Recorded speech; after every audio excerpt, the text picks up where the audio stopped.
حسد کرنے والے کی زندگی کا تمام سکون ختم ہو جاتا ہے۔ اگر کوئی شخص کسی کے اوپر حسد کرتا ہے تو دوسرے شخص کا اس سے کوئی نقصان نہیں ہوتا، بلکہ حسد کرنے والے کی زندگی کی تمام نیکیاں ختم ہو جائیں گی، اس کی تمام نیکیاں تباہ ہو جائیں گی۔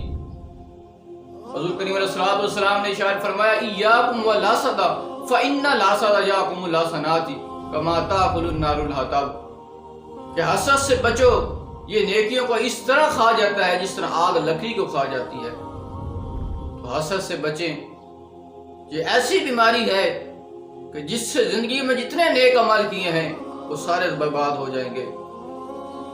اپنے آپ کو حسد سے بچاؤ۔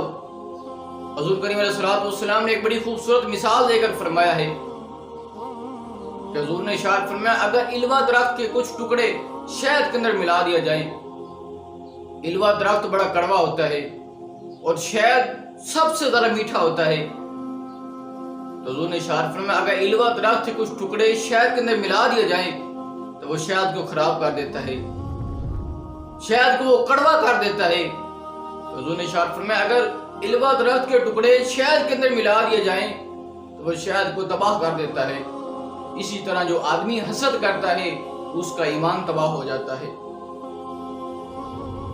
اسی حسد کی وجہ سے شیطان مردود ہوا، حسد کرنے کی وجہ سے آدم علیہ السلام کے دونوں بیٹوں نے قابیل نے حابیل کو قتل کر دیا۔ اسی حسد کی وجہ سے حضرت یوسف علیہ السلام اپنے والد یعقوب علیہ السلام سے جدا ہوئے۔ حسد کرنے کی وجہ سے یہودی حضور پر ایمان نہ لے کر آئے اور ایمان جیسی عظیم دولت سے محروم رہے۔ تو حسد، اس سے بچے، یہ بہت بڑے گناہ کرا دیتا ہے حسد۔ حضور کریم علیہ الصلوۃ والسلام نے ارشاد فرمایا کہ کسی مومن کے دل کے اندر حسد اور ایمان دونوں ایک جگہ جمع نہیں ہو سکتے۔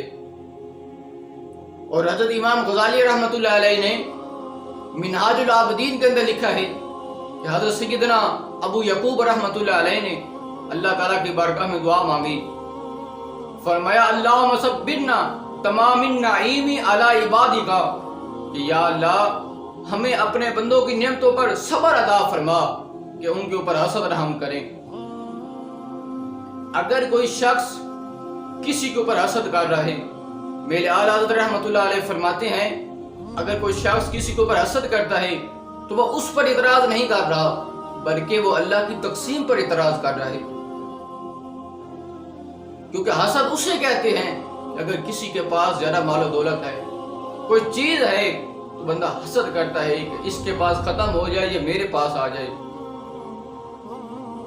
تو حضور حضرت اعلیٰ حضرت رحمۃ اللہ علیہ فرماتے ہیں کہ حسد کرنے والا اللہ کی تقسیم پر وہ اعتراض کرتا ہے، بلکہ اللہ کا شکر ادا کریں جو اس نے ہمیں عطا کیا ہے، جو تھوڑا ہے زیادہ ہے اس کے اوپر آپ کا شکر ادا کرتے رہیں۔